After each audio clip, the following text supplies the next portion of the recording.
Oh, dun, dun, dun, dun, dun, dun, dun, dun, dun, dun, dun, dun, God, alive, may they see me, tra la. Yo,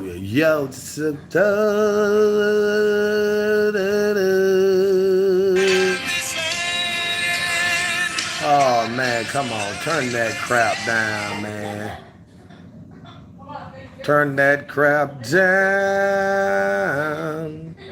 Turn it down. Turn it down.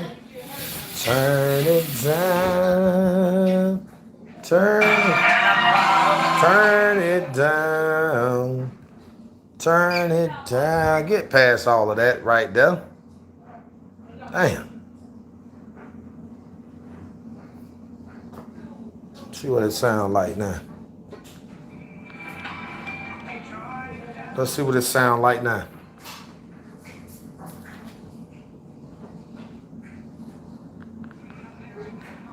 Come on, man. Come on, man.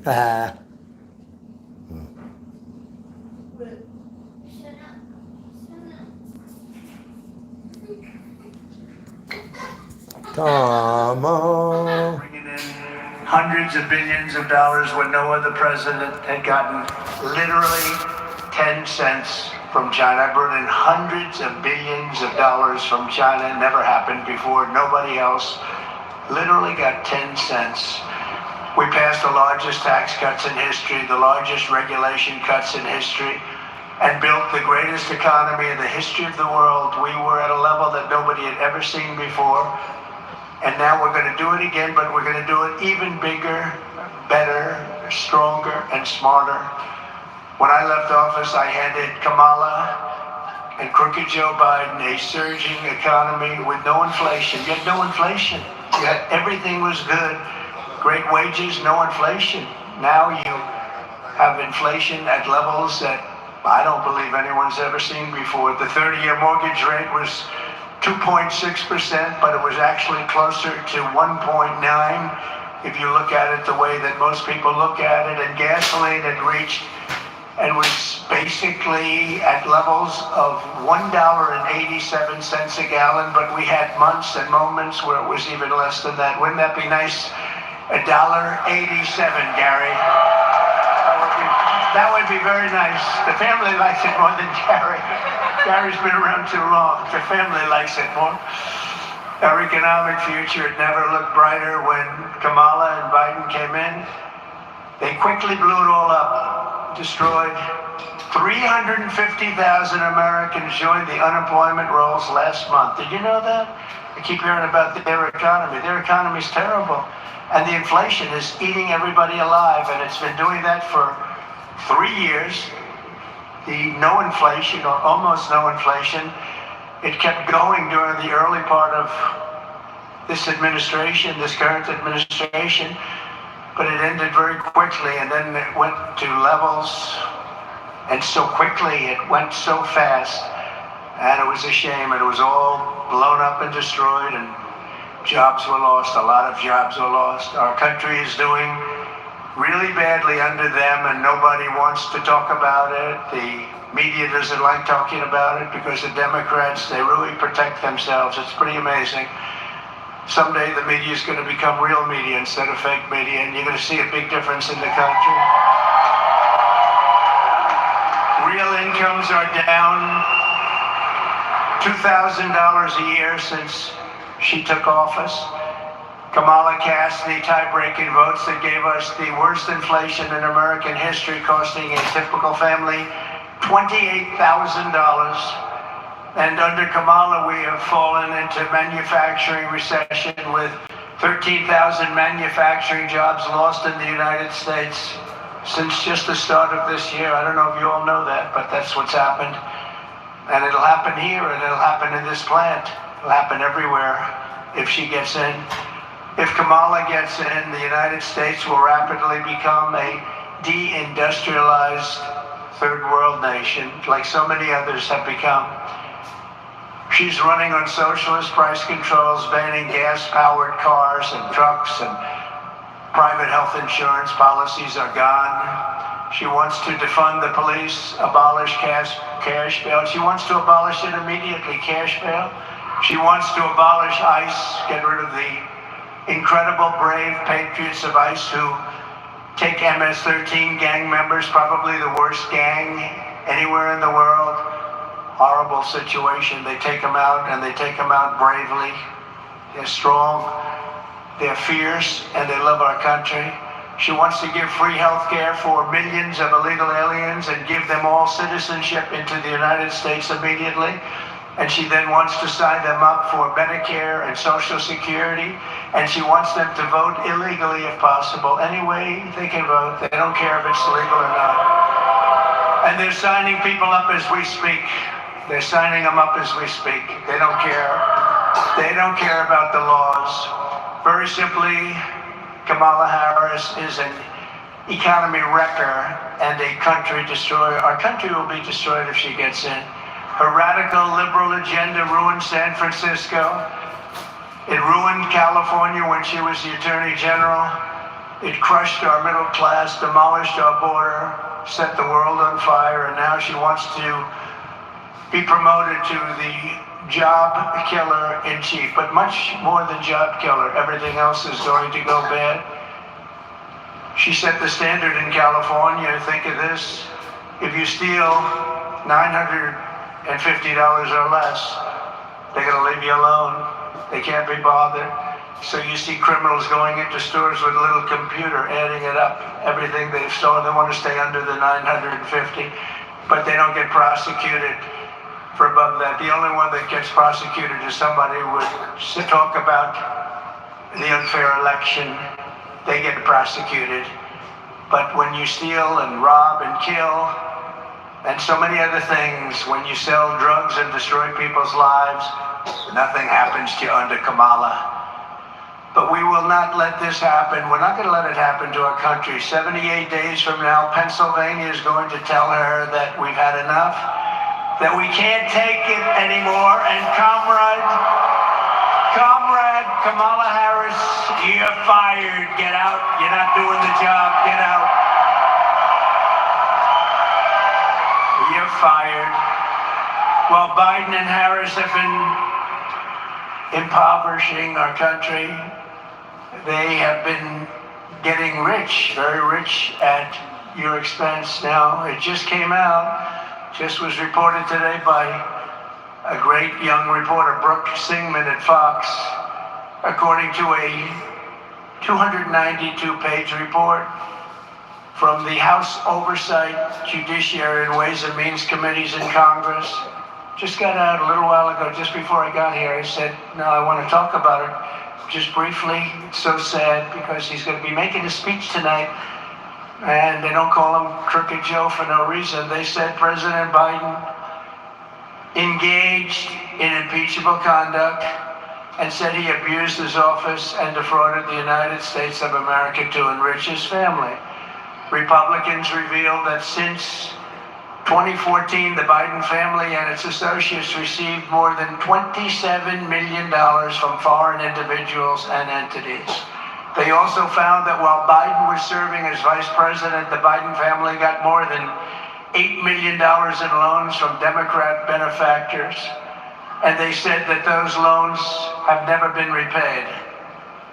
Those are the best kind of loans, aren't they?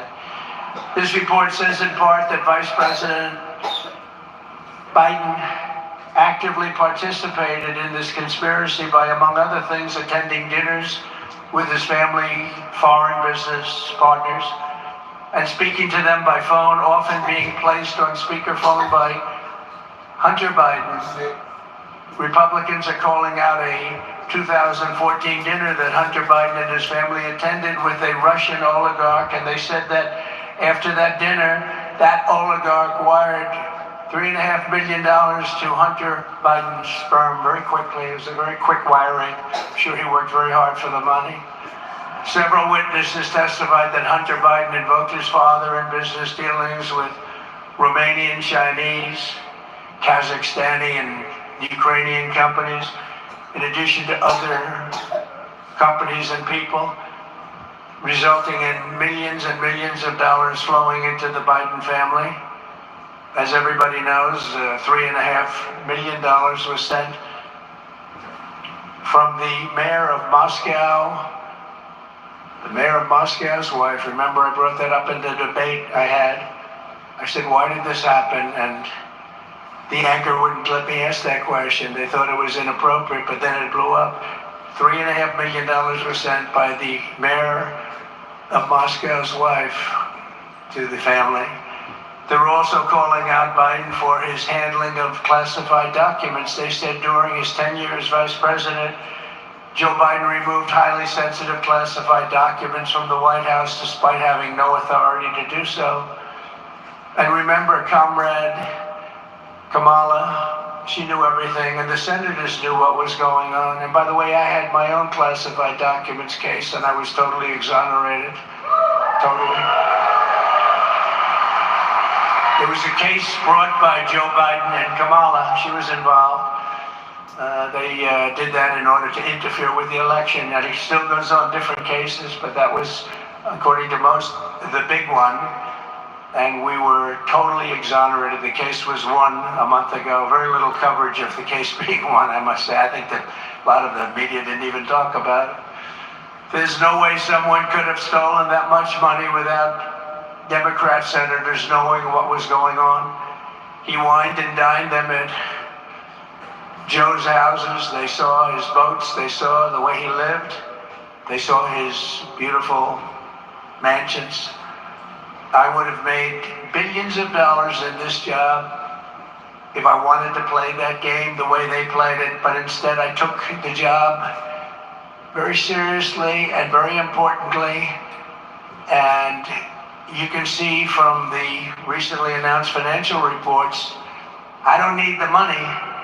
And I'm proud to announce that doing and being president, I lost billions of dollars. And I knew that would happen. Maybe not quite as much as that, but I'm satisfied with that because we want to make America great again. That's much more important. We have to make America great again.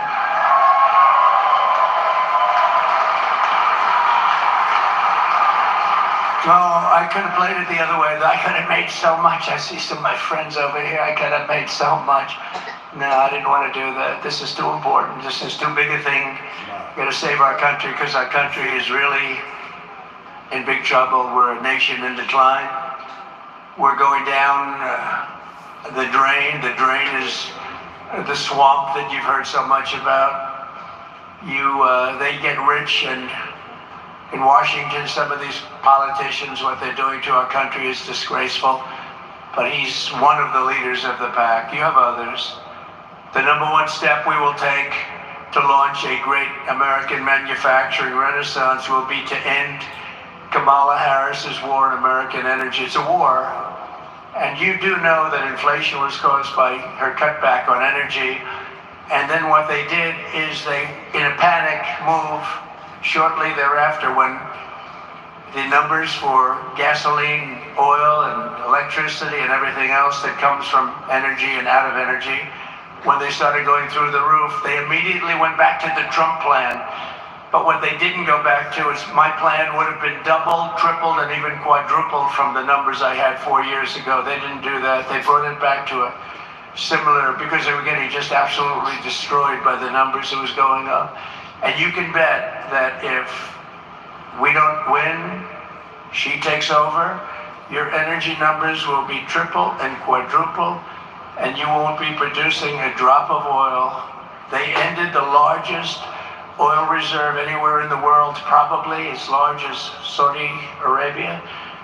Saudi Arabia has this massive amount of oil. It's called Anwar in Alaska. They ended it on close to day one. They ended it.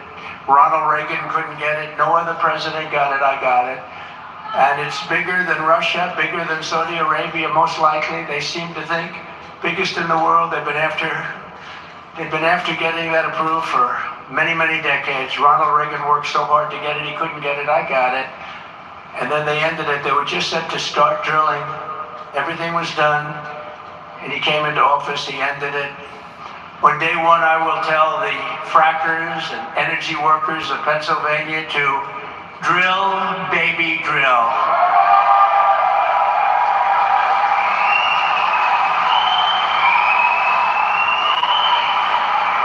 And she's totally a non-fracker, you know that. Until a few months ago, she said, oh, it's just like on tips. We're not going to tax tips. All of a sudden, she comes out and she says the same thing, exactly the same words that I used months later, and other things. She's like trying to copy my policy, but it takes much more than copying a policy because they're never going to produce it anyway. Our country's going to be in serious trouble. But she was a non-fracker, no fracking under any circumstance. She's like 100 times saying, I will not frack. Look at her debates. There will be no fracking, will be no. Then a few months ago, she said, we'd love to frack.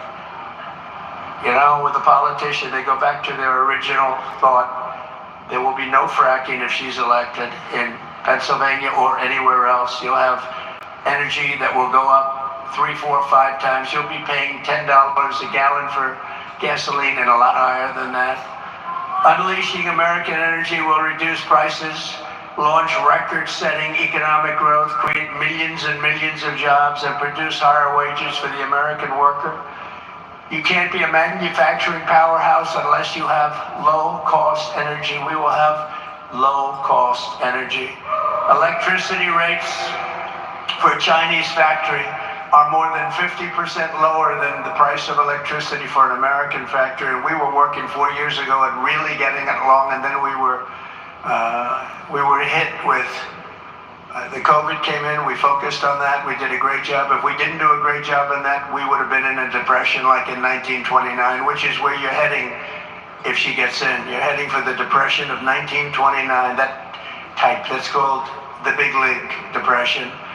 Since Kamala took office, electricity prices in America up much more than 30% nationwide. And here in Pennsylvania, they're expected to increase by another 30%. They think it's going to be actually unsustainable for your state if she gets in. It's not sustainable. It's not sustainable for the country. That's why I've declared that a top priority for my administration will be to cut the cost of energy in half within the first 12 months of taking office. So we'll cut it in half. I think we'll be able to do better than that. We're going to be cutting it in half, guys. That'll help you a little bit, won't it?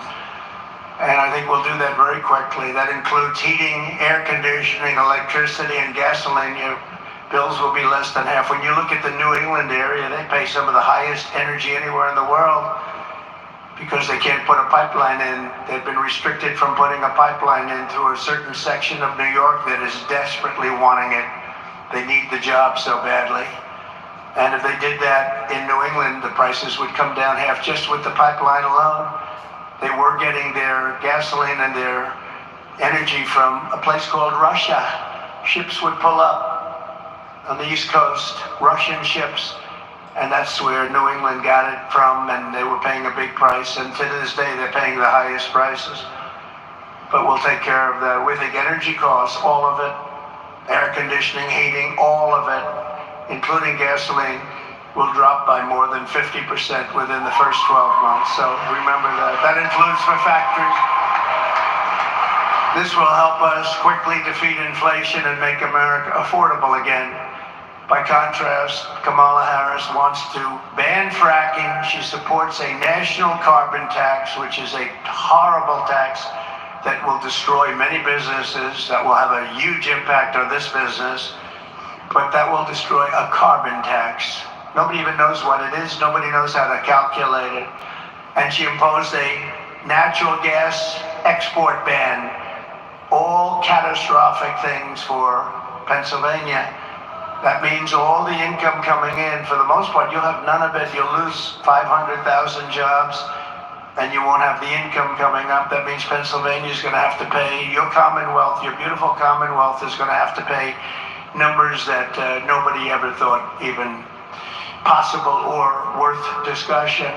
Kamala is also on a regulatory jihad to shut down power plants all across America. Now, Germany tried it just a couple of years ago, and they ended up getting rid of their political leaders very quickly, and now they're building probably 50 or 60 power plants currently, and they're looking to build a lot more. But they got rid of everything, and they wanted to go to wind and solar and lots of other things. Unfortunately, it didn't work. They couldn't fire up the plants. The plants were closed, and they couldn't get them going. And now they've gone to the other extreme. They've gone back to fossil fuel. I hope clean fossil fuel, clean coal. They do have clean coal. They have coal that actually has to make your electricity. And if you didn't have fossil fuel, you wouldn't have electricity, because that's where it comes from originally. And you can have very clean and efficient natural gas. At least 50 existing power plants have closed since she took office, Kamala took office. They're closing them all over the country. They're closing nuclear, they're closing coal, they're closing everything. We're not going to have, that's why in California you have blackouts all the time, constant blackouts, and yet they want to go to all electric cars. Let's go to all electric cars, even though we don't have enough electricity to give ourselves some cool and some heat in the summers and the winters. I'm announcing today that when I return to the White House, I will end the anti-American energy crusade and terminate Kamala's so-called power plant rule. It's a disaster for our country. Our country will have no jobs by the time these communists and Marxists get rid of, when they destroy the country, probably can never come back either, just so you understand. Too much competition from other countries that are doing it right. We have a lot of competition out there. Not only China, we have a lot of other competition. Instead of shutting down power plants, we will open dozens and dozens more, and they'll happen fast. Kamala stands for energy disappearance and factory obliteration. She will obliterate factories like this. I stand for American energy independence and manufacturing dominance. We're going to be dominant in manufacturing. We're going to be dominant in energy too, not just getting it to take care of ourselves. We're going to be selling it all over the world. We're going to be reducing our debt. We're going to be lowering your taxes still further. Forget, I gave you the largest tax cut in history. We're going to be lowering your taxes still further. Upon taking office, I will do rapid approvals for new energy infrastructure, and we will embrace all forms of energy, including nuclear. Nuclear is a great energy. This plant is making some things that I just got to see, and it's incredible what you've done, what Gary and the family have done. The level of complexity, the level of detail, the power that we're talking about is incredible. To power our country into the future, including the electricity demands of AI and cryptocurrencies, which is a very big subject. It's coming up more and more. We have to stay at the top. We want to be right at the forefront, otherwise China and other countries will take it over. That's both of them, AI and crypto. We will make a historic commitment to bring in advanced, small, modular nuclear reactors online. Building these massive plants that cost $20 billion and don't even get built, like we had recently in a couple of other states. I won't mention the states, but they had 2 plants that got so out of control with cost overruns, massive nuclear plants. Now we're going to do small reactors, small nuclear we call it. France does that. France does very well with that. They do small, and if they need more, they build a second one, a third one, a fourth one. They hook them up together.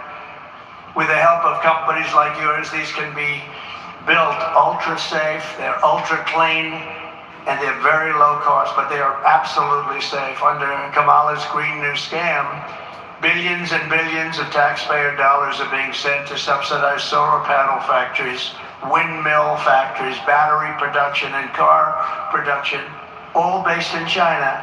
We are subsidizing massive amounts of product for solar, for wind. It's all made in China. Under the Trump administration, we will build American, buy American, and hire American. That's what we're going to be doing. Kamala's economic agenda rewards outsourcers and punishes American workers by making it economically impossible to manufacture in America. What I'm promising today is a total pro-American overhaul of our tax, regulation, and trade systems to promote domestic production and punish those who ship jobs and factories overseas or to places like Mexico, where right now, the head of the United Auto Workers doesn't know this, they're building some of the biggest car factories, just started. Anywhere in the world, a person I know builds car factories. That's all he does, build car factories. He said the biggest ones in the world are being right now in Mexico. And they think they're going to bring those cars in, make them in Mexico, bring them in here and sell them to our people and destroy Detroit and the rest of our car business. They've already taken 30% before I got there. 30%.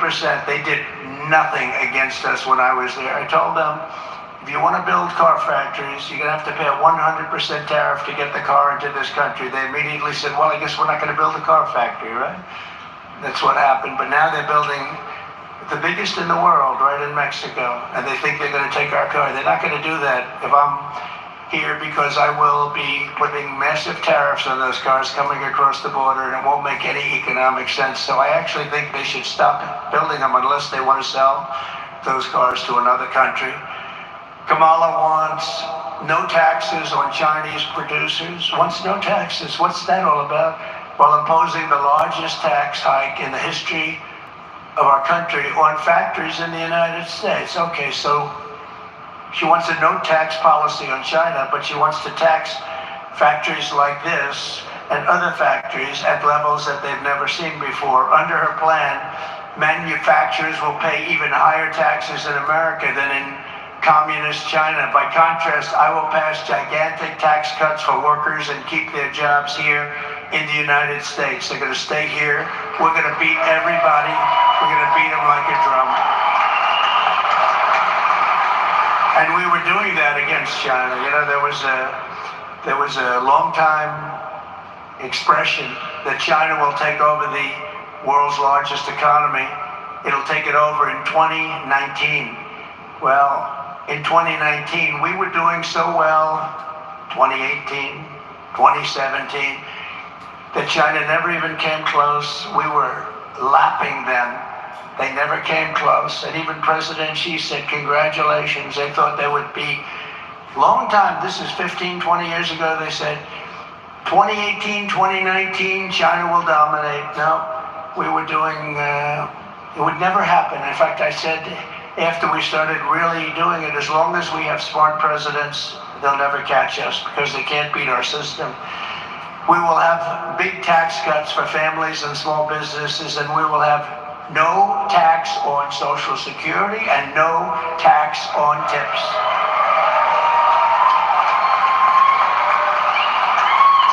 So they haven't copied Social Security yet, but they will. Don't forget, he's the one that destroyed our seniors with inflation. Inflation has destroyed our seniors. It's the worst thing that could happen.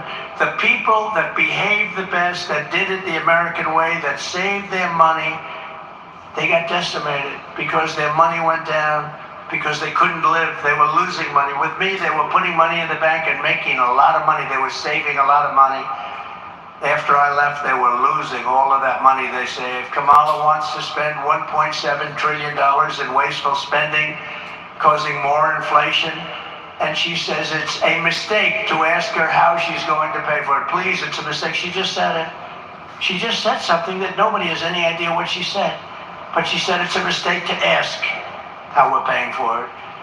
Kamala Harris can't answer how she'd pay for any of her new radicalized liberal spending schemes that will bankrupt our country and do it quickly, destroy Social Security, destroy Medicare.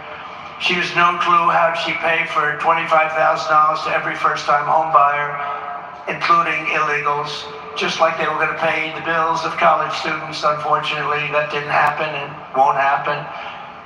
They gave up that. The Supreme Court gave it up because it was unfair to all of those people. One of the reasons, all of the people for years and years that paid back their loans, and now we're going to give something free, but it didn't happen. It was just talk. He knew it wouldn't happen to Crooked Joe. He knew that was not going to happen. No clue how she'd pay for free health care for illegals. She wants to give free health care to illegals. Now, you want to stop people from coming into our country. The first thing you do, and you would have to do this immediately, no health care. We can't do that. We can't afford it. It's not sustainable. But they're doing it just the opposite. Come to America, live the American dream. We'll give your children free schooling. We'll give you free health care. We'll give you pensions. We'll put you into Social Security. This is why people are pouring into our country. And that's a very dangerous, in the caravans, that's a very dangerous trip. Thousands and thousands of people are dying in those caravans coming up to our country. And they're coming up because promises are being made to them that just can't be kept. No clue how she'd pay for the $100 trillion, think of that, 100 trillion with a T, dollar Green New Scam. It's a scam. Out of the $100 trillion, there's not $1 of it that would help our country. Not $1 of it. It'll destroy our country. And no clue how she'd pay for the hundreds of billions of dollars in new foreign aid giveaways. We're giving away money at levels that nobody has ever seen before. No other country would do it. No other country would be so stupid to do it. That's why it's so important to vote for Trump to stop the reckless spending and the destruction of our country. We will not have a country left. I will stop the special interest giveaways, cut waste, and restore common sense to our government. The Republican Party is the Republican Party of common sense. That's what it is. Kamala will bury American workers in regulations. I will liberate our workers with the largest regulatory cuts ever recorded. We've already done some of them, but she put them right back. They put them right back. Repealing every single job-killing regulation of the Biden-Harris administration. The electric vehicle mandate, which is absolutely so crazy, will be gone. And there will be no costly forced transition to all electric cars and trucks. If you want a gasoline-propelled car or a hybrid or an electric car, they're wonderful too. But not all. People need to go longer distances. They want to pay less money. They're fantastic. Electric is everything is great. You have to be able to buy everything. They have a mandate. We don't have enough electricity for ourselves. And now they're talking about putting all the cars on it. Well, doesn't work because the cars don't go far. If you'd like to go from here to, let's say, Washington to look after we fix the Capitol up and make it safe again, which will take approximately quickly. But after we fix it up, and if you want to drive there, you don't want to stop 5 times. You want to be able to go there and you want to be able to enjoy it, and you don't want to be mugged or shot or killed in our capital, which has become very unsafe. It's horribly run, graffiti stained, and we're going to fix it very quickly and beautifully. We're going to make it the most beautiful capital anywhere in the world, and we're going to make it totally safe. Police are going to do a great job. Simultaneously, we will modernize our trade policies. The United States has long been taken advantage of by other countries at levels that nobody has any idea. I would sit and look at these trade deals, many of which we renegotiated with Japan, with South Korea, with Canada, Mexico, many.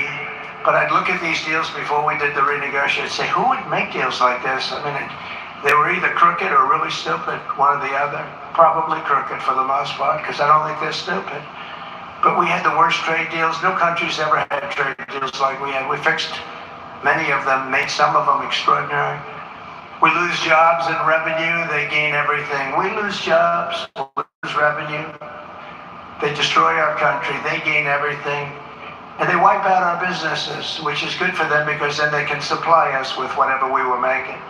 I stopped it 4 years ago, and I will stop it very quickly again, and we'll be making the product ourselves with our labor. We will not let countries come in, take our jobs, and plunder our nation into poverty.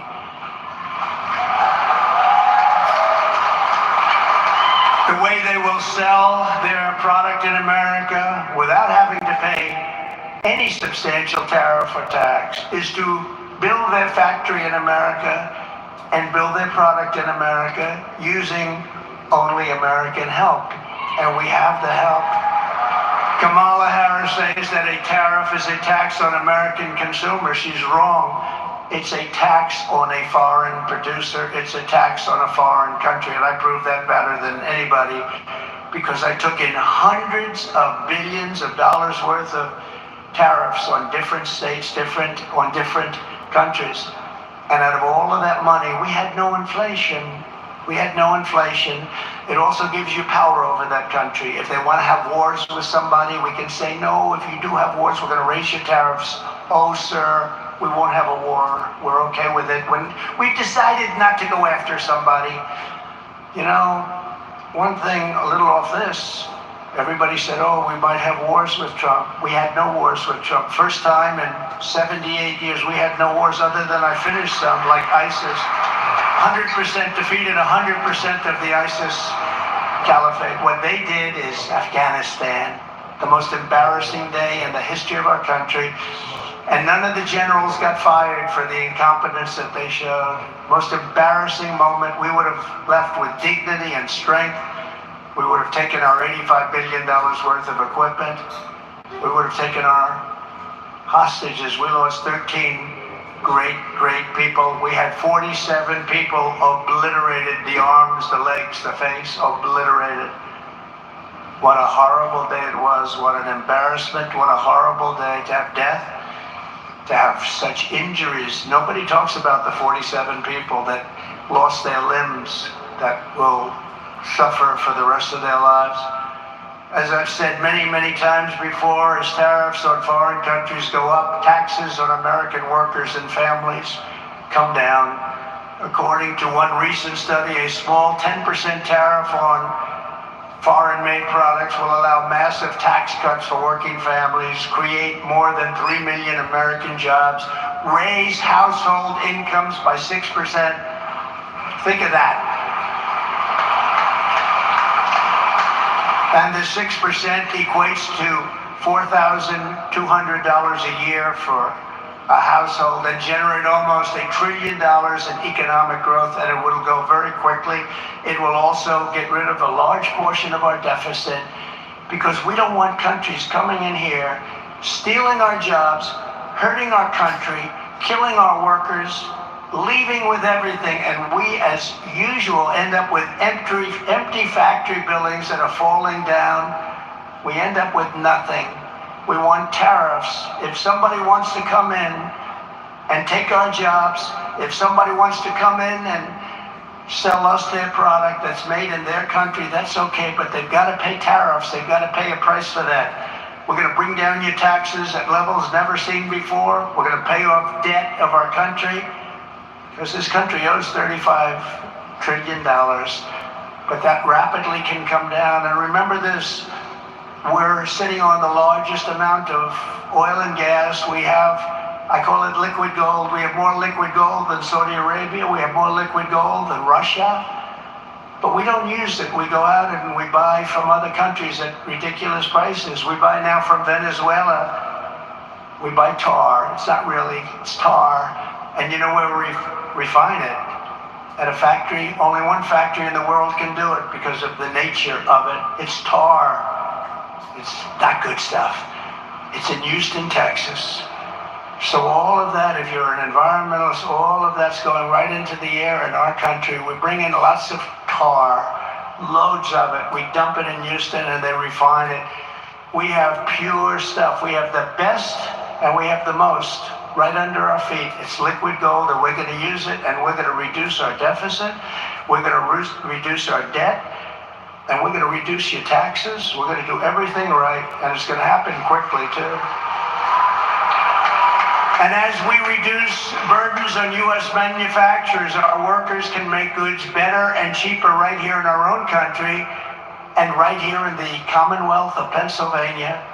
We don't need lectures on the economy from a candidate pushing communist price controls. Kamala has no idea what the hell she's doing. Her father is a Marxist professor, and I believe he taught her well.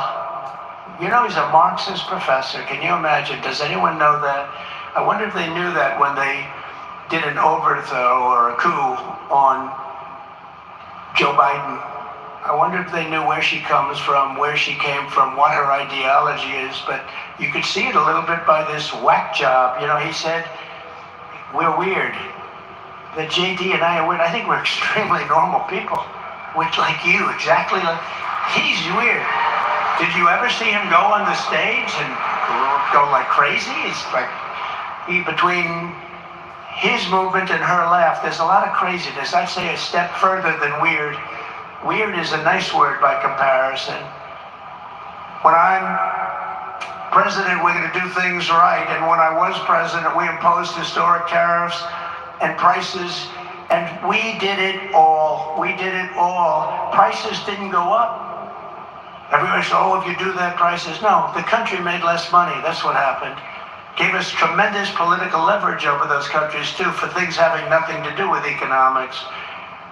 They heard China, not America. That's why the Biden administration had no choice but to leave them in place. They've left them in place. They wanted to take them off.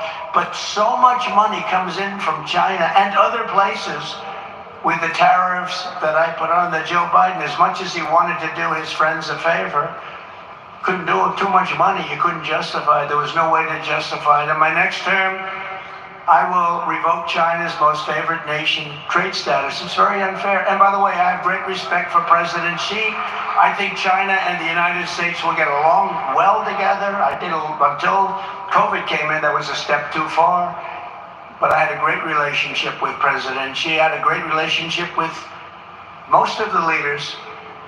I'll pass the Trump Reciprocal Trade Act so that if China or any other countries, not just China, the European Union treats us very badly. Nobody knows that, very badly. We have a $250 billion deficit now with the European Union. But if China or the European Union, if any other group of countries or country makes us pay a 100 or 200% tariff or tax, we will make them pay a reciprocal tariff or tax of the exact same amount. So it's basically, you hurt us, we hurt you. It's an eye for an eye, and it's common sense. We will ensure that we have 100% domestic American supply chains of all essential goods. Our supply chain has crashed. And you don't write about it now, but it's still crashed. And all you have to do is say, where's the package that was supposed to be here 3 months ago? People aren't getting them. It's very bad what's happened. They've destroyed our supply chain, which is something I didn't think could be done. COVID proved that if we need it in a crisis, then we must be able to make it in America. We want to rely on ourselves. We have no choice. This is really a matter of national security. We will bring back electronic production. We're going to bring up electronics too. Electronics, we buy everything away. When you see the sophistication of the product I just saw at this place, electronics is peanuts by comparison. But pharmaceutical too, it's outside of this country, 95%. We're reliant on various other countries. Good countries, nothing wrong, but we want to do it ourselves. They make a tremendous amount of money, and we lose our jobs. And we want to do it ourselves. Mineral production, car production. We're going to bring back the auto industry. We can do that. We can do better than anybody in the world. They've stolen 59% of our car-making business. The union, the United Auto Workers, I think the people in that union are going to vote for me overwhelmingly because I'm going to bring car industry back. They are destroying it. When they agree to all electric cars, they're not going to be made in this country. We will be making no cars in this country. And I was the one with South Korea that got the tax put on and extended on the small trucks. And if I didn't have that tax, the most successful product made in this country is the small trucks. If I didn't get that tax, South Korea and China would be destroying us now with additional product. We saved them, so I hope the auto workers are listening because they have a union boss that doesn't have a clue. He doesn't have a clue. It's sad. I wish he did.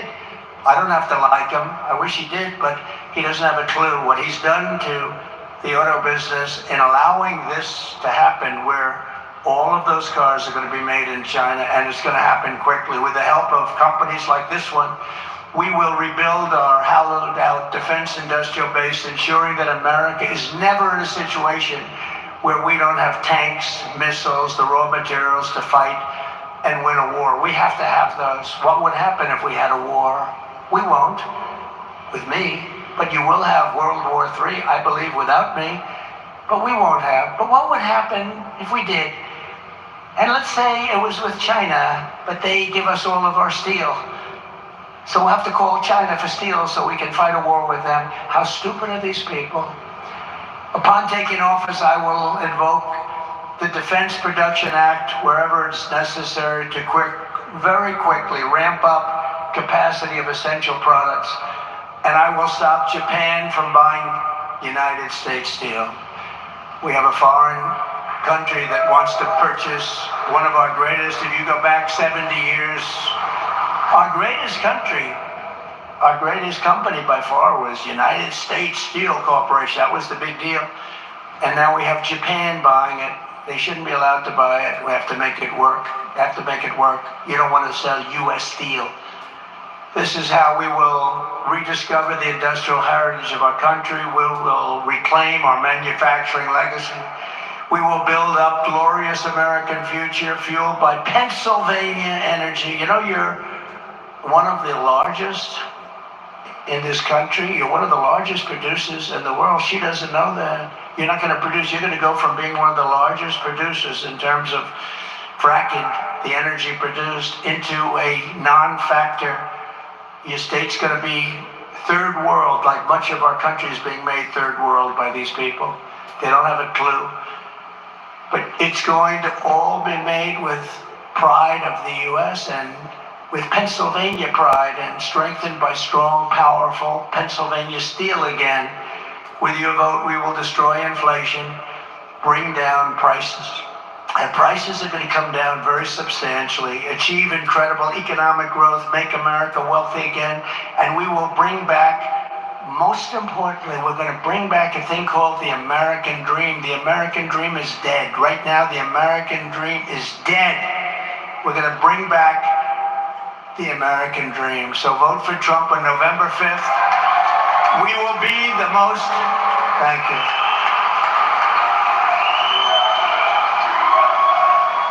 Thank you.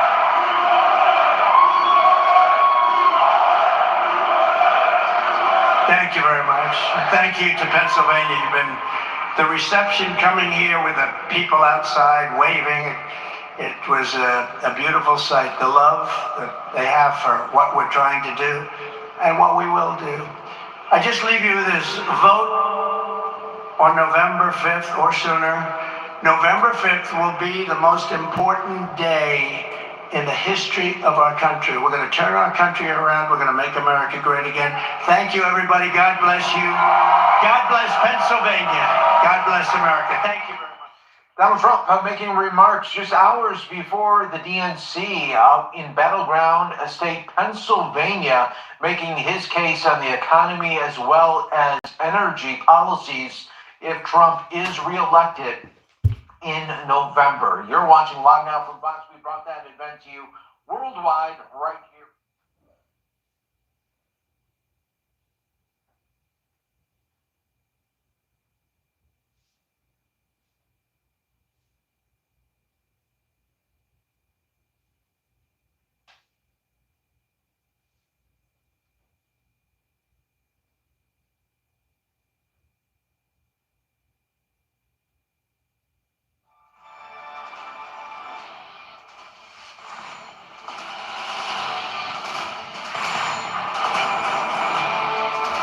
Gentlemen, thanks so much for being here. Let's begin the debate, and let's start with the issue that voters consistently say is their top concern, the economy.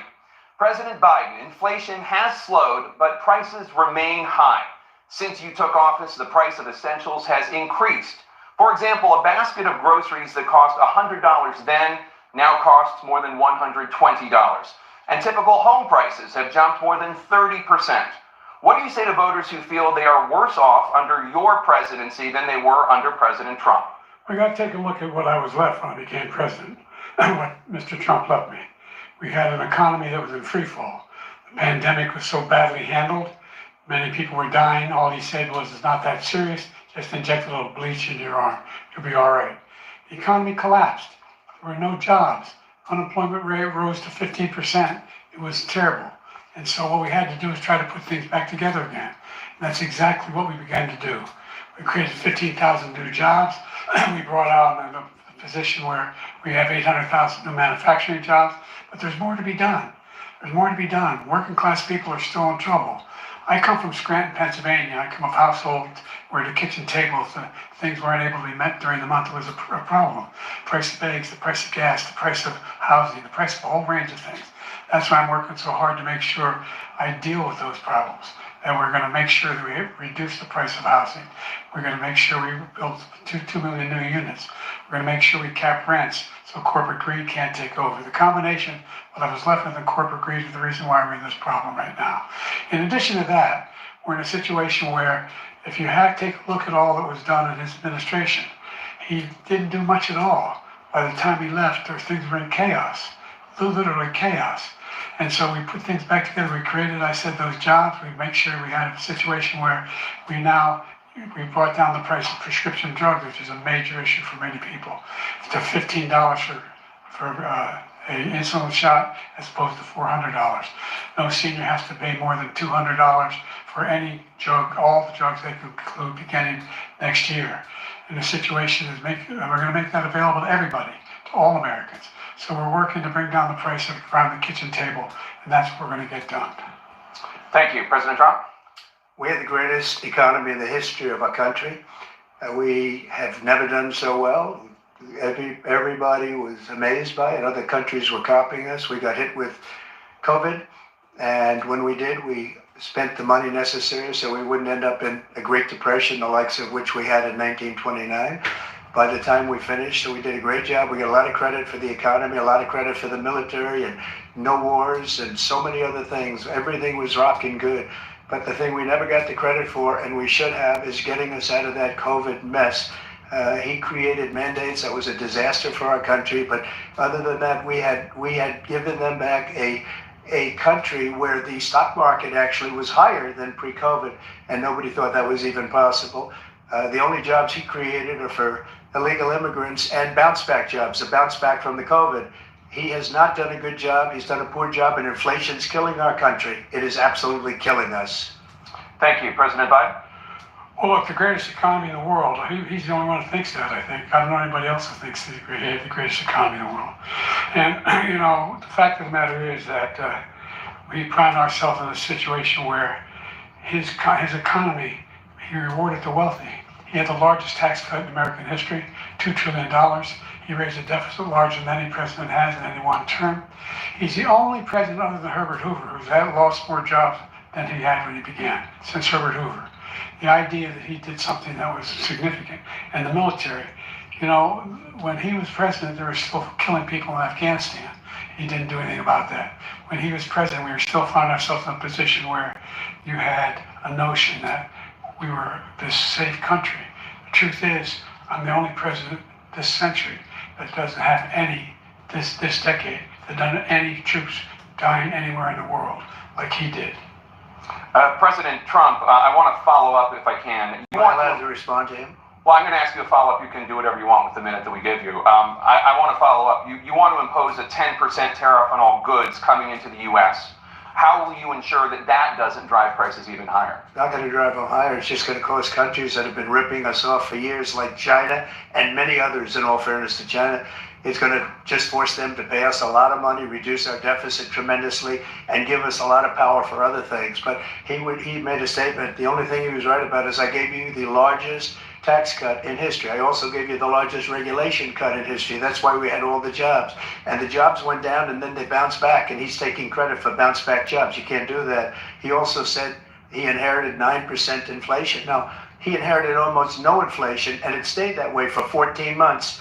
And then it blew up under his leadership because they spent money like a bunch of people that didn't know what they were doing, and they don't know what they were doing. It was probably the worst administration in history. There's never been. And as far as Afghanistan is concerned, I was getting out of Afghanistan, but we were getting out with dignity, with strength, with power.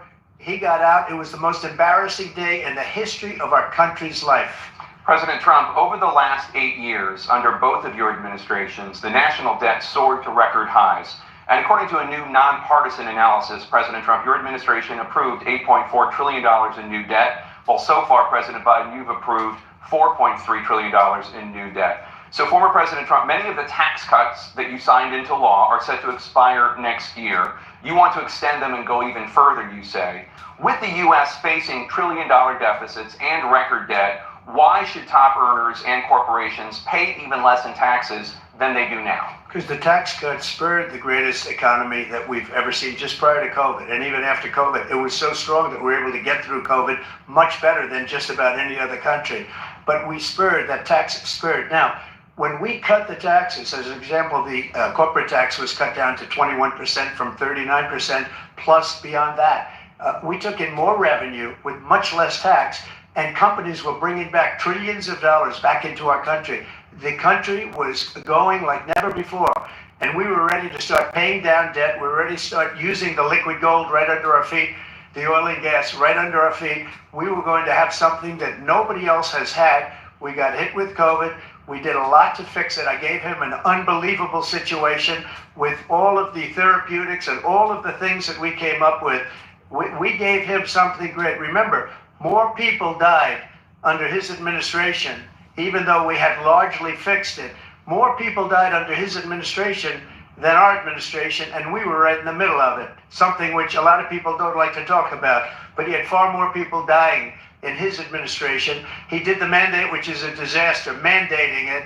The vaccine went out, he did a mandate on the vaccine, which is the thing that people most objected to about the vaccine. And he did a very poor job, just a very poor job. And I will tell you, not only poor there, but throughout the entire world, we're no longer respected as a country. They don't respect our leadership. They don't respect the United States anymore. We're like a third world nation between weaponization of his election, trying to go after his political opponent, all of the things he's done. We've become like a third world nation, and it's a shame. The damage he's done to our country.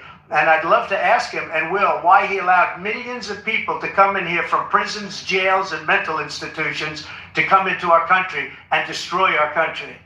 President Trump, we will get to immigration later in this block. President Biden, I want to give you an opportunity to respond to this question about the national debt. He had the largest national debt of any president in a 4-year period, number one. Number two, that $2 trillion tax cut benefited the very wealthy. What I'm going to do is fix the tax system. For example, we have 1,000 trillionaires in America. Billionaires in America. And what's happening? They're in a situation where they, in fact, pay 8.2% in taxes. If they just paid 24%, 25%, either one of those numbers, they'd raise $500 billion, I should say, in a 10-year period. We'd be able to wipe out his debt. We'd be able to help make sure that all those things we need to do, child care, elder care, making sure that we continue to strengthen our healthcare system, making sure that we're able to make every single solitary person eligible for what I've been able to do with the COVID. With dealing with everything we have to do with. Look, if we finally beat Medicare. Thank you, President Biden. President Trump? Well, he's right. He did beat Medicare. He beat it to death, and he's destroying Medicare because all of these people are coming in. They're putting them on Medicare. They're putting them on Social Security. They're going to destroy Social Security. This man is going to single-handedly destroy Social Security. These millions and millions of people coming in, they're trying to put them on Social Security. He will wipe out Social Security. He will wipe out Medicare. So he was right in the way he finished that sentence. And it's a shame. What's happened to our country in the last 4 years is not to be believed. Foreign countries, I'm friends with a lot of people, they cannot believe what happened to the United States of America. We're no longer respected. They don't like us. We give them everything they want, and they think we're stupid. They think we're very stupid people. What we're doing for other countries, and they do nothing for us. What this man has done is absolutely criminal. Thank you, President Trump. Dana? This is the first presidential election since the Supreme Court overturned Roe v. Wade. This morning, the court ruled on yet another abortion case, temporarily allowing emergency abortions to continue in Idaho, despite that state's restrictive ban. Former President Trump, you take credit for the decision to overturn Roe v. Wade, which returned the issue of abortion to the states. Correct.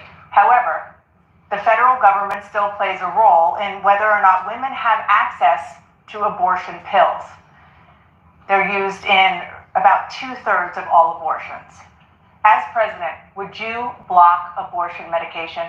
First of all, the Supreme Court just approved the abortion bill, and I agree with their decision to have done that, and I will not block it. And if you look at this whole question that you're asking, complex, but not really complex. 51 years ago, you had Roe v. Wade, and everybody wanted to get it back to the states. Everybody, without exception. Democrats, Republicans, liberals, conservatives, everybody wanted it back. Religious leaders. And what I did is I put 3 great Supreme Court justices on the court, and they happened to vote in favor of killing Roe v. Wade and moving it back to the states. This is something that everybody wanted. Now, 10 years ago or so, they started talking about how many weeks and how many this, and getting into other things. But every legal scholar throughout the world, the most respected, wanted it brought back to the states. I did that. Now the states are working it out. If you look at Ohio, it was a decision that an end result that was a little bit more liberal than you would have thought. Kansas, I would say the same thing.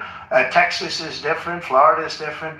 But they're all making their own decisions right now. And right now, the states control it. That's the vote of the people. Like Ronald Reagan, I believe in the exceptions. I am a person that believes.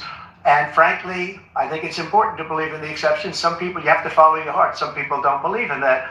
But I believe in the exceptions for rape, incest, and the life of the mother. I think it's very important. Some people don't. Follow your heart. But you have to get elected also. And because that has to do with other things. You got to get elected. The problem they have is they're radical, because they will take the life of a child in the 8th month, the 9th month, and even after birth. After birth, if you look at the former governor of Virginia, he was willing to do this. He said, we'll put the baby aside and we'll determine what we do with the baby, meaning we'll kill the baby. What happened is we brought it back to the states, and the country is now coming together on this issue. It's been a great thing. Thank you. President Biden? It's been a terrible thing, what you've done. The fact is that the vast majority of constitutional scholars supported Roe when it was decided. Supported Roe.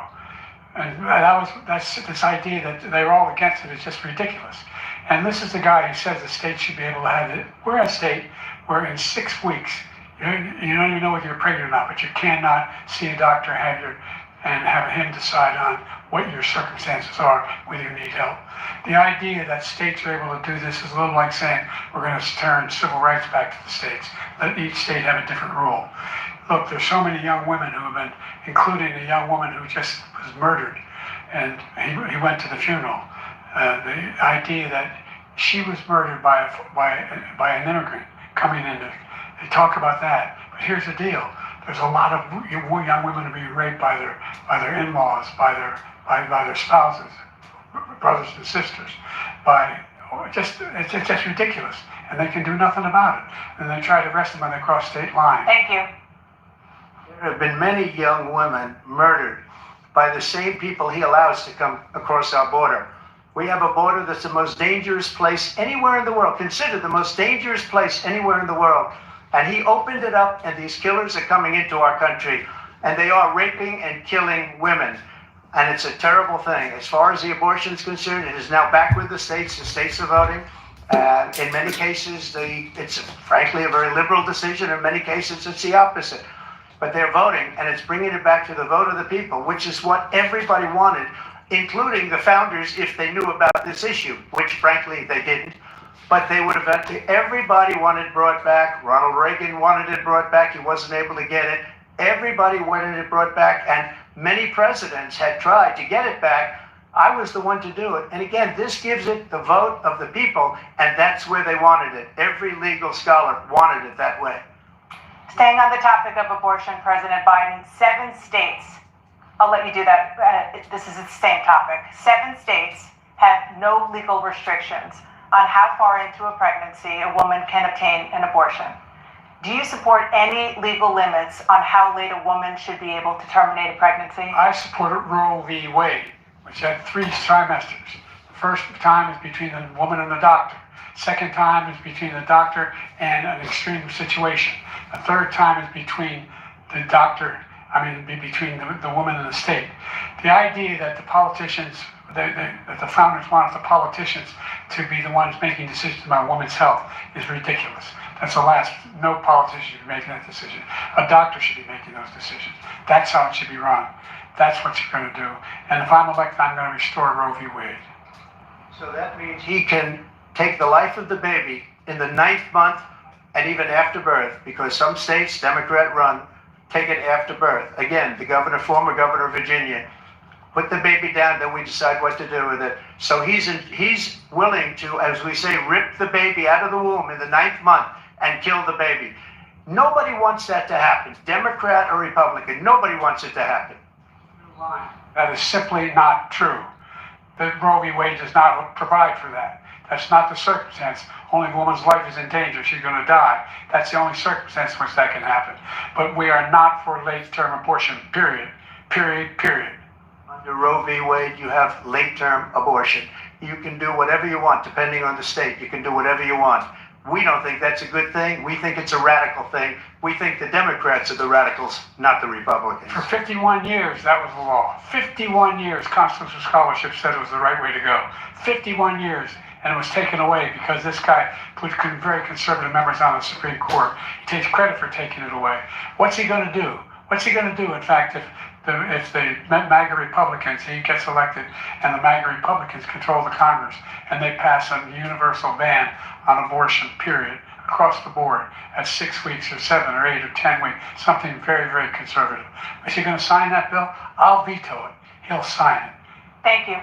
Let's turn now to the issue of immigration and border security. President Biden, a record number of migrants have illegally crossed the southern border on your watch.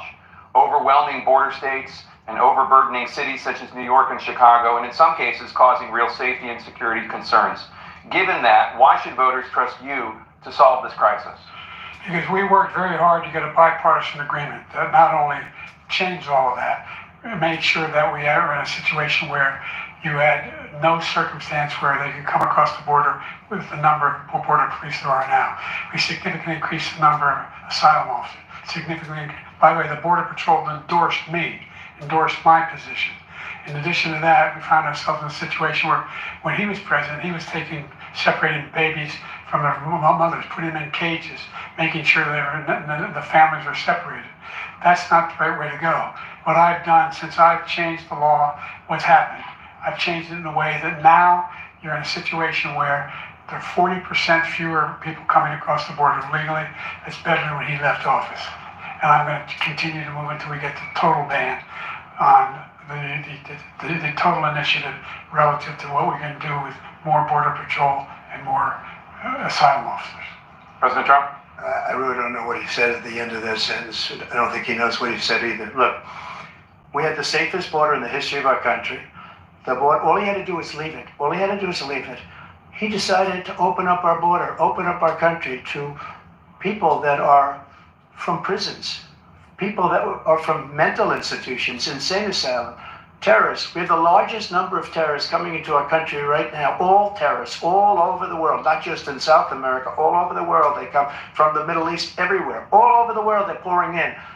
And this guy just left it open. And he didn't need legislation, because I didn't have legislation. I said, close the border. We had the safest border in history. In that final couple of months of my presidency, we had, according to Border Patrol, who is great, and by the way, who endorsed me for president, but I won't say that, but they endorsed me for president. Brandon, just speak to him. But look, we had the safest border in history. Now we have the worst border in history. There's never been anything like it. And people are dying all over the place, including the people that are coming up in Thank you, President Trump. President Biden? The only terrorist who's done anything crossing the border is one who came along and killed his administration, killed an Al-Qaeda person in his administration, killed 3 American soldiers. That's the only terrorist that's there. I'm not saying that no terrorists ever got through with the idea they're emptying their prisons. We're welcoming these people. That's simply not true. There's no data to support what he said. Once again, he's exaggerating, he's lying. President Trump, staying on the topic of immigration, you've said that you're going to carry out, quote, the largest domestic deportation operation in American history, unquote. Does that mean that you will deport every undocumented immigrant in America, including those who have jobs, including those whose spouses are citizens, and including those who have lived here for decades? And if so, how will you do it? Just 1 second. He said we killed 3 people. The people we killed are al-Baghdadi and Soleimani, the 2 greatest terrorists, biggest terrorists anywhere in the world. And it had a huge impact on everything, not just border, on everything. He's the one that killed people with the bad water, including hundreds of thousands of people dying, and also killing our citizens when they come in. We are living right now in a rat's nest. They're killing our people in New York, in California, in every state in the union, because we don't have borders anymore. Every state is now a border. And because of his ridiculous, insane, and very stupid policies, people are coming in and they're killing our citizens at a level that we've never seen. We call it migrant crime. I call it Biden migrant crime. They're killing our citizens at a level that we've never seen before. And you're reading it like these 3 incredible young girls over the last few days. One of them, I just spoke to the mother, and he just had the funeral for this girl, 12 years old. This is horrible what's taken place. What's taken place in our country, we're literally an uncivilized country now. He doesn't want it to be. He just doesn't know. He opened the borders. Nobody's ever seen anything like. And we have to get a lot of these people out, and we have to get them out fast, because they're going to destroy our country. Just take a look at where they're living. They're living in luxury hotels in New York City and other places. Our veterans are on the street. They're dying because he doesn't care about our veterans. He doesn't care. He doesn't like the military at all. And he doesn't care about our veterans. Nobody been worse. I had the highest approval rating for veterans taking care of the VA. He has the worst. He's gotten rid of all the things that I approved. Choice that I got through Congress, all of the different things I approved, they abandoned. We had by far the highest, and now it's down in less than half, because he's done all these great things that we did. And I think he did it just because I approved it, which is crazy. But he has killed so many people at our border by allowing all of these people to come in. And it's a very sad day in America. President Biden, you have the mic. Every single thing he said is a lie. Every single one. For example, veterans are a hell of a lot better off since I passed the PACT Act. 1 million of them now have insurance, and their families have it. Their families have it because what happened, whether it was Agent Orange or burn pits, they're all being covered now. And his group opposed that. We're also in a situation where we have great respect for veterans. My son spent a year in Iraq, living right next to one of those burn pits, came back with stage 4 glioblastoma. I was recently in France for D-Day, and I spoke all about those heroes that died. I went to the World War II cemetery, World War I cemetery he refused to go to.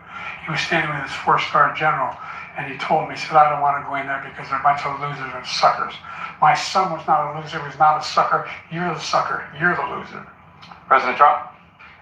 First of all, that was a made-up quote, suckers and losers. They made it up. It was in a third-rate magazine that's failing, like many of these magazines.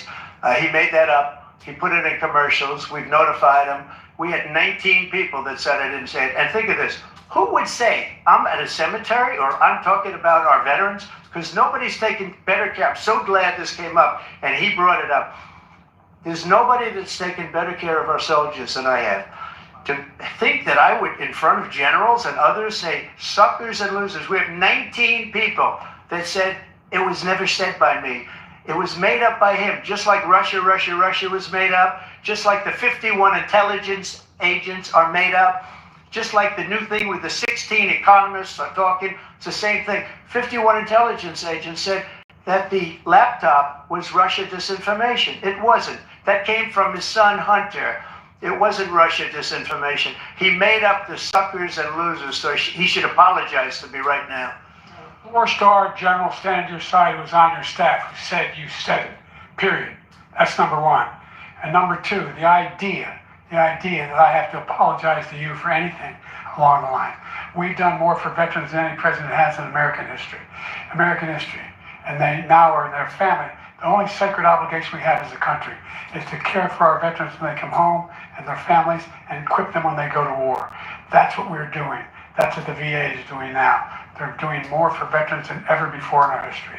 All right, thank you so much. Let's move to the topic of foreign policy, I want to begin with Russia's war against Ukraine, which is now in its third year. Former President Trump, Russian President Vladimir Putin says he'll only end this war if Russia keeps the Ukrainian territory it has already claimed and Ukraine abandons its bid to join NATO. Are Putin's terms acceptable to you? First of all, our veterans and our soldiers can't stand this guy. They can't stand him. They think he's the worst commander-in-chief, if that's what you call him, that we've ever had. They can't stand him. So let's get that straight. And they like me more than just about any of them. And that's based on every single bit of information. As far as Russia and Ukraine, if we had a real president, a president that knew, that was respected by Putin, he would have never invaded Ukraine. A lot of people are dead right now, much more than people know. You know, they talk about numbers. You can double those numbers, maybe triple those numbers. He did nothing to stop it. In fact, I think he encouraged Russia from going in.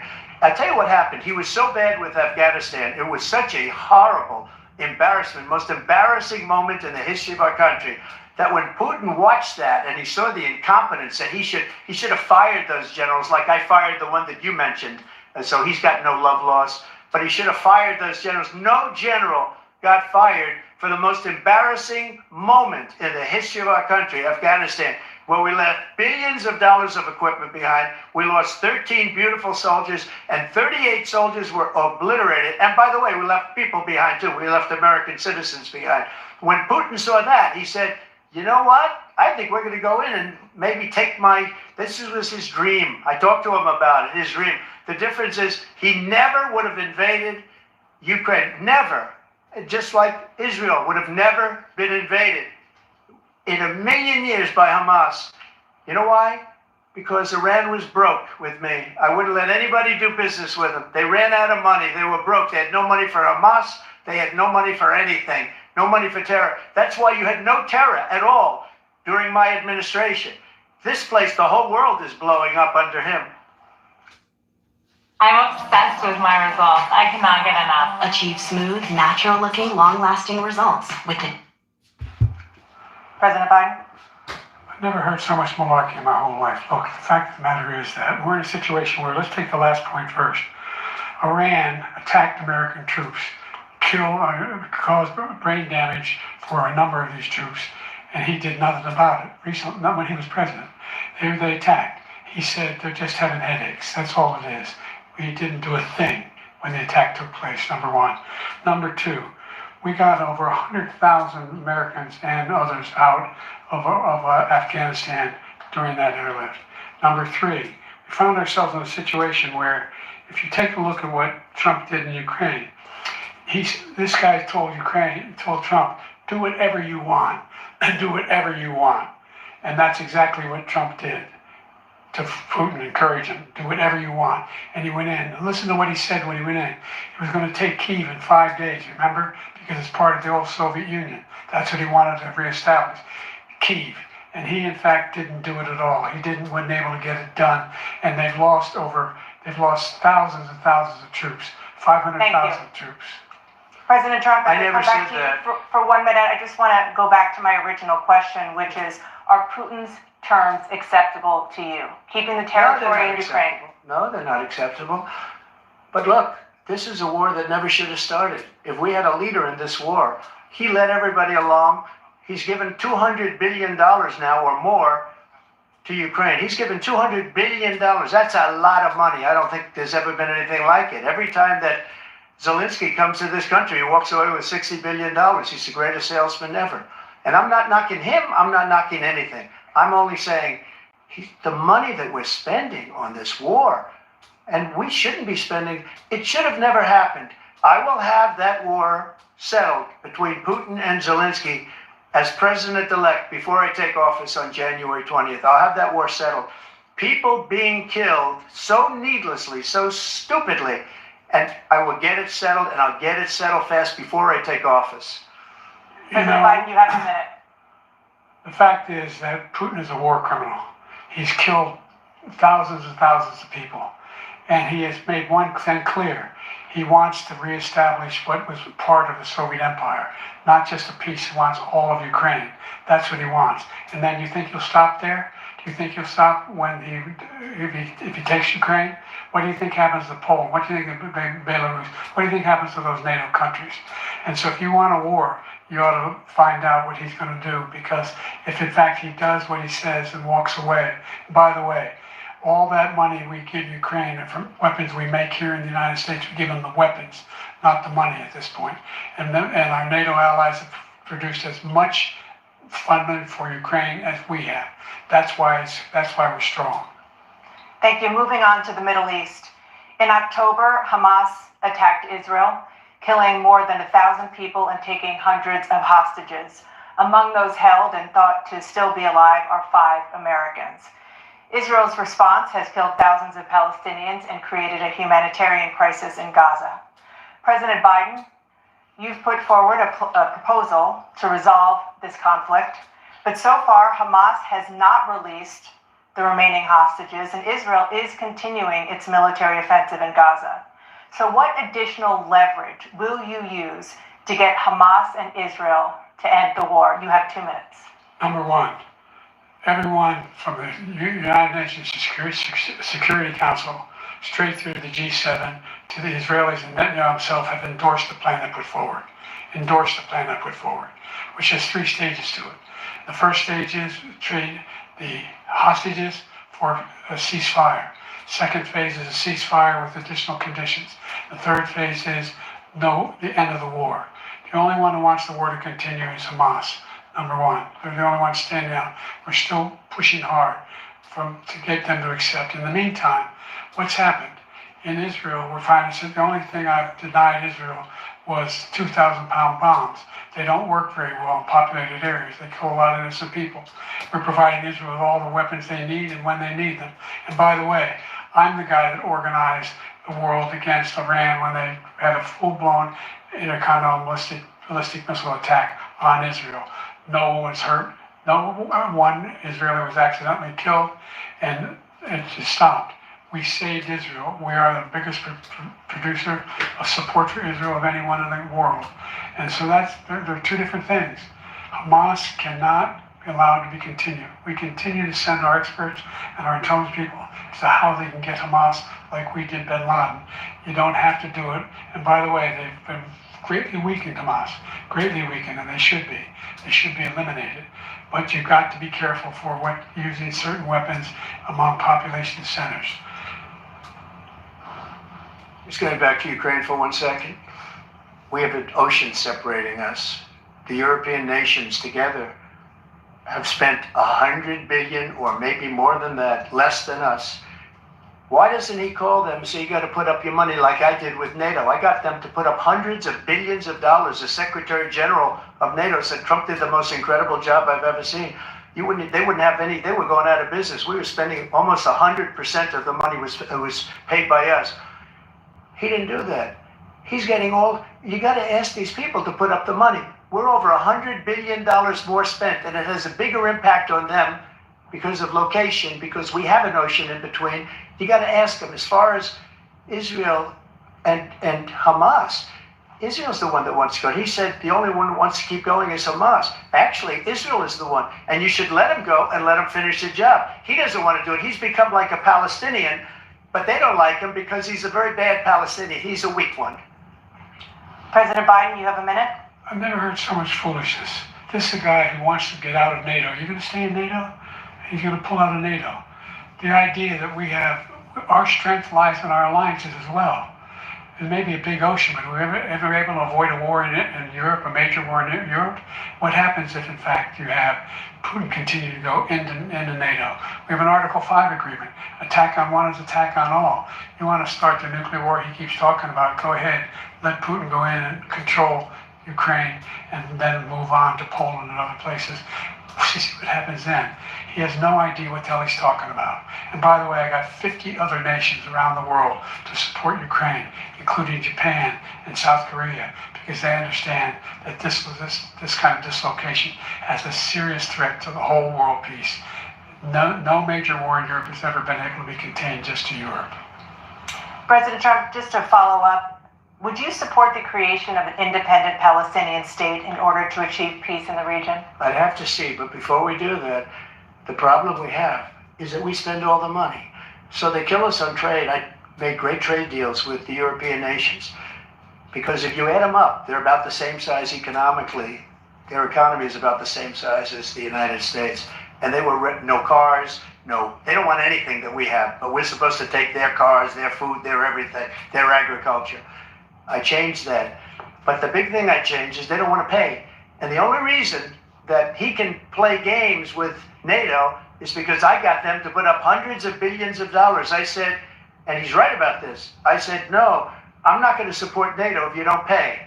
They asked me that question, would you guard us against Russia, at a very secret meeting of the 28 states at that time, nations at that time. And they said, no, if you don't pay, I won't do that. And you know what happened?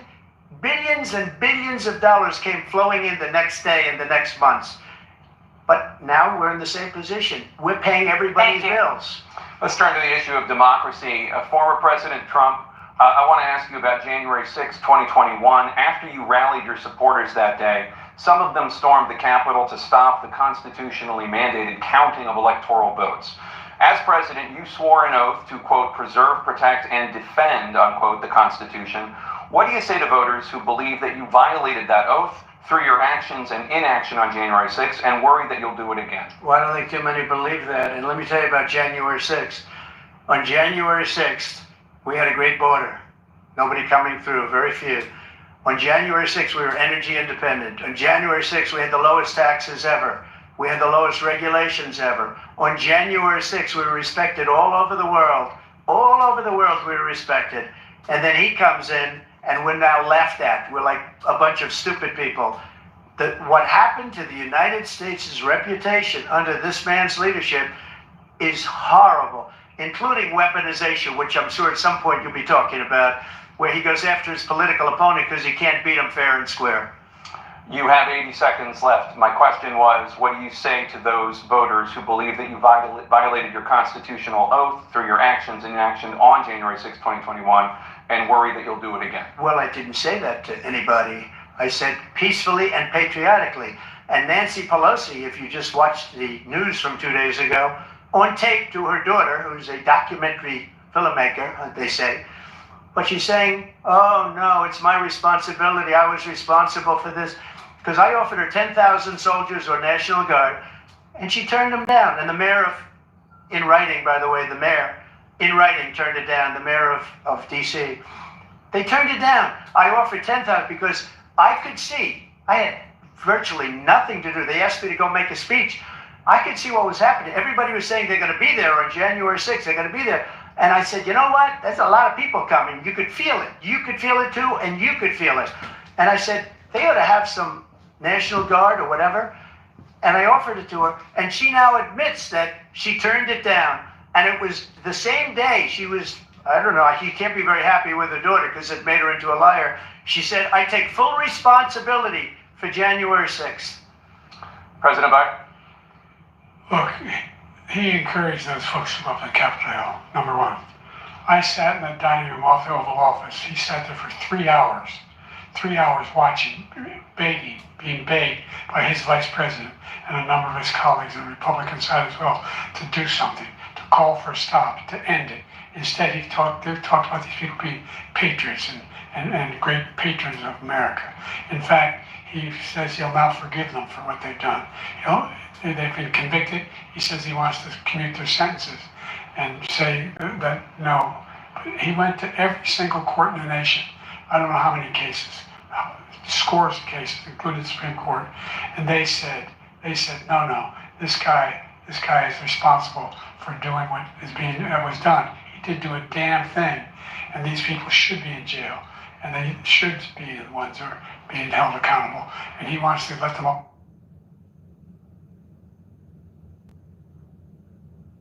That just happened.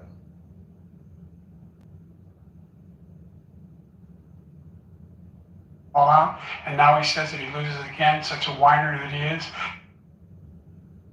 What the hell just happened, man? Man, what's going on, man?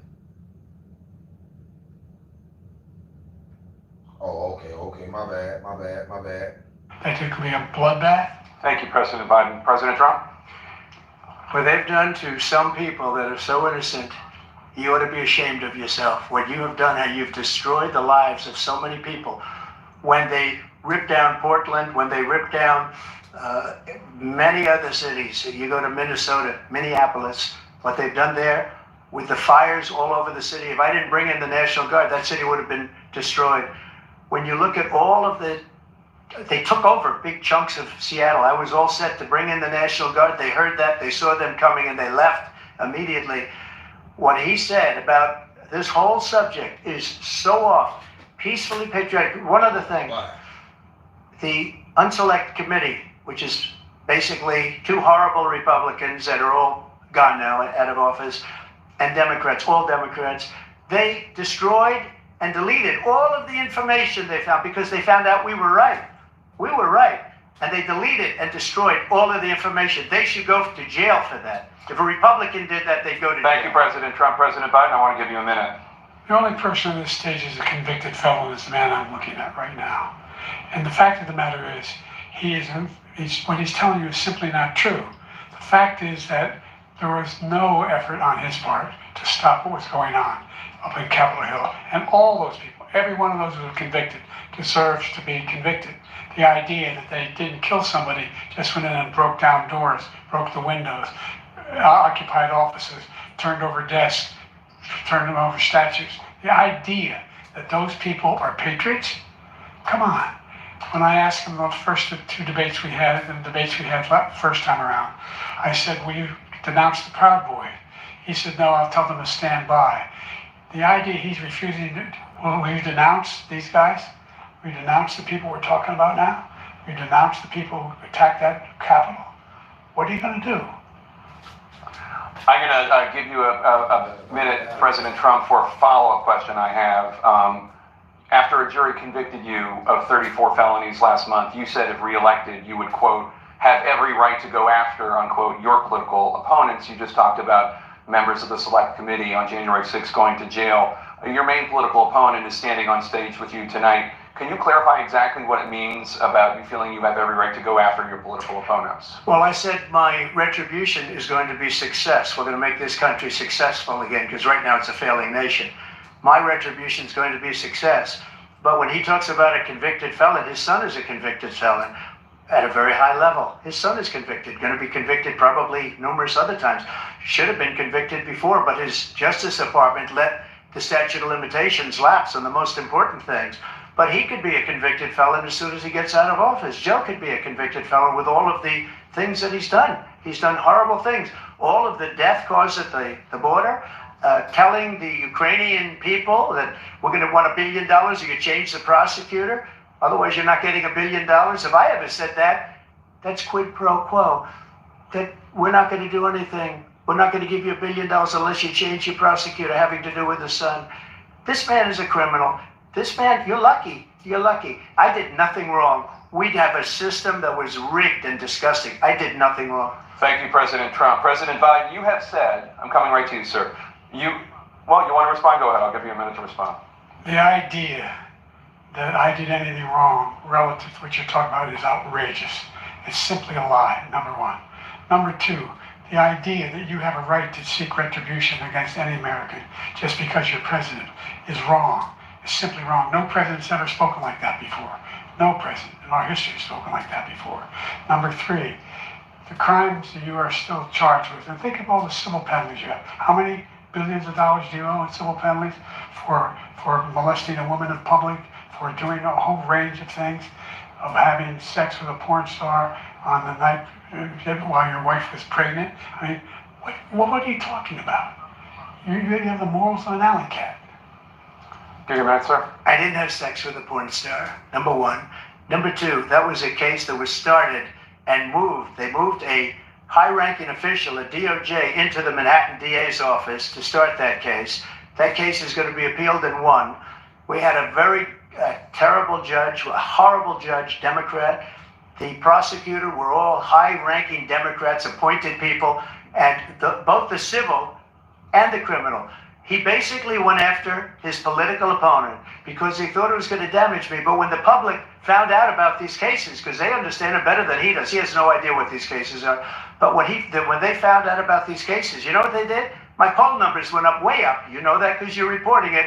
And we took in more money in the last 2 weeks than we've ever taken in the history of any campaign. I don't think any campaign has ever taken. Hundreds of millions of dollars came pouring in because the public knows it's a scam and it's a guy that's after his political opponent because he can't win fair and square. Thank you, President Trump. President Biden, you have said, quote, Donald Trump and his MAGA Republicans are determined to destroy American democracy. Do you believe that the tens of millions of Americans who are likely to vote for President Trump will be voting against American democracy? The more they know about what he's done, yes. The more they know about what he's done. And there's a lot more coming. He's got a lot of cases down the road coming around. He's got a whole range of issues he has to face. I don't know what the juries will do, but I do know he has a real problem. And so the fact that, could you ever think you heard any president say that I'm going to seek retribution? You ever hear any president say that I thought Hitler had some good ideas? What got me involved to run in the first place after my son had died, I decided in Iraq, because of Iraq, I said I wasn't going to run again until I saw what happened in Charlottesville, Virginia. People coming out of the woods carrying swastikas on torches, and singing the same anti-Semitic bile they sang when back in Germany.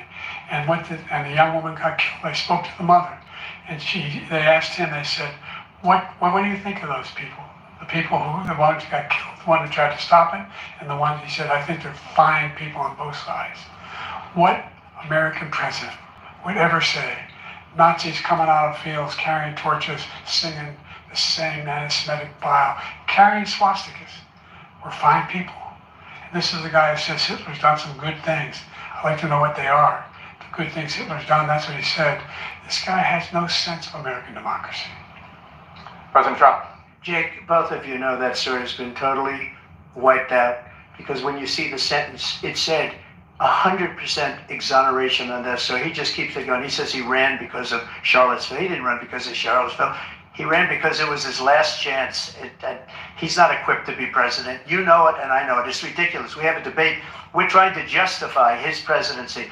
His presidency, he's without question the worst presidency in the history of our country.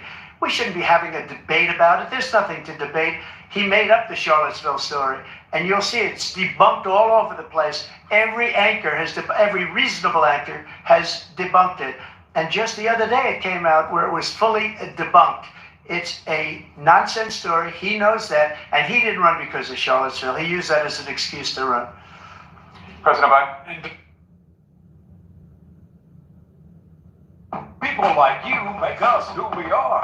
Farmers Home Furniture, a strong employee-owned company celebrating Yes or no? Was there ever a moment where the Secret Service actually... We're a lot. And that's this idea that they're all against it is just ridiculous. And this is the guy who says the state should be able to have it. We're a state where in 6 weeks, you don't even know whether you're pregnant or not, but you cannot see a doctor and have him decide on what your circumstances are, whether you need help. The idea that states are able to do this is a little like saying we're going to turn civil rights back to the states. Let each state have a different rule. Look, there's so many young women who have been, including a young woman who just was murdered, and he went to the funeral. The idea that she was murdered by an immigrant coming in, they talk about that. But here's the deal: there's a lot of young women who are being raped by their in-laws, by their spouses, brothers and sisters. It's just ridiculous, and they can do nothing about it. And they try to arrest them when they cross state lines. Thank you. There have been many young women murdered by the same people he allows to come across our border. We have a border that's the most dangerous place anywhere in the world, considered the most dangerous place anywhere in the world.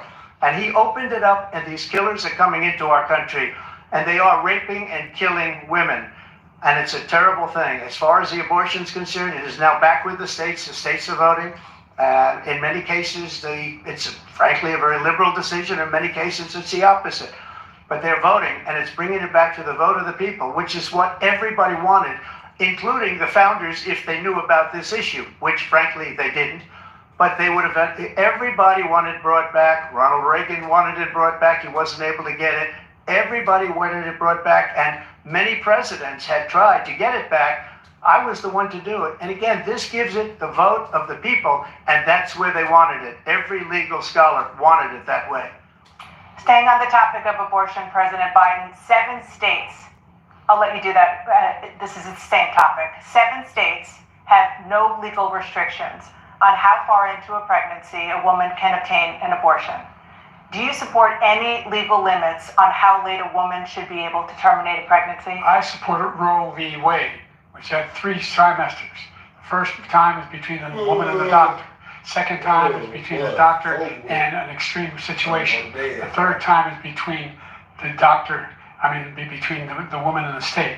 The idea that the politicians, that the founders wanted the politicians to be the ones making decisions about women's health is ridiculous. That's the last. No politician should be making that decision. A doctor should be making those decisions. That's how it should be run. That's what you're going to do. And if I'm elected, I'm going to restore Roe v. Wade. So that means he can take the life of the baby in the 9th month and even after birth, because some states, Democrat run, take it after birth. Again, the former governor. All right, guys, man, it's time to take it in tonight, man. Put my phone on charge. I'm tapped out, boy. Tapped out.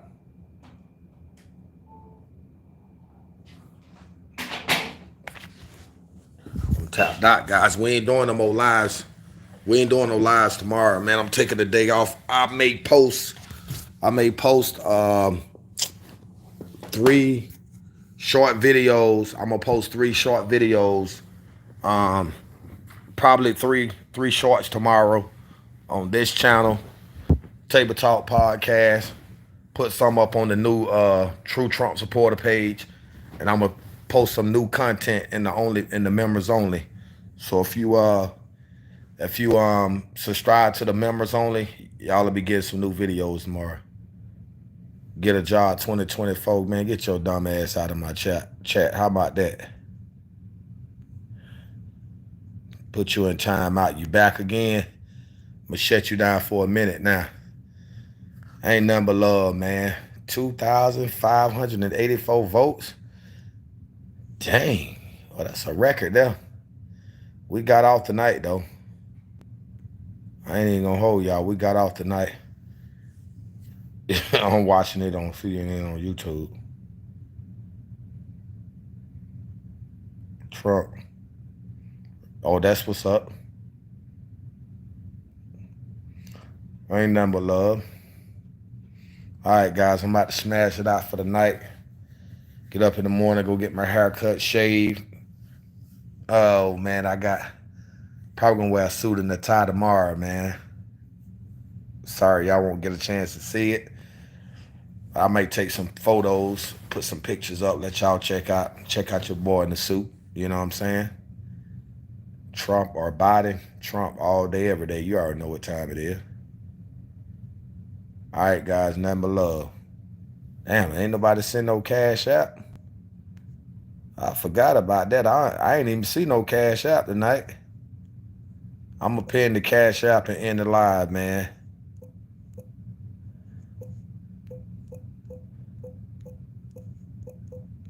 Donate. Let's see how many people's going to jump on top of that.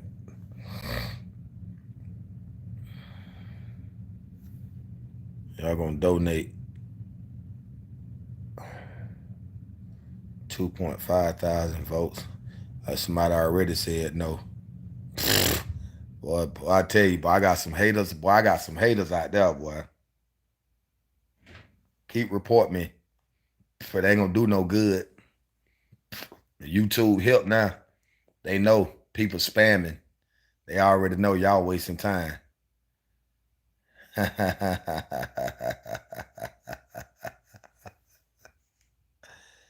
Uncle Tom, your dumb ass out of my chat. How about that?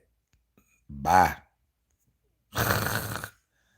Man, ignorant idiots. All right, guys. Y'all hold it down. I'll be back on live Wednesday. Wednesday I'll be back. Yeah, tomorrow. Matter of fact, know what? I'm not coming back on live Wednesday. I'm gonna come back probably Thursday or Friday. Yeah, I ain't I'm gonna take a break from the live videos. I just post YouTube shorts. I got to get back to posting my shorts consistent, because that's what helped my channel grow. So yeah, we'll do it like that. So I'll see y'all on live Friday, man. Don't forget the super thanks open on the YouTube short videos now. So show your boy some love. 10-4, I'm out.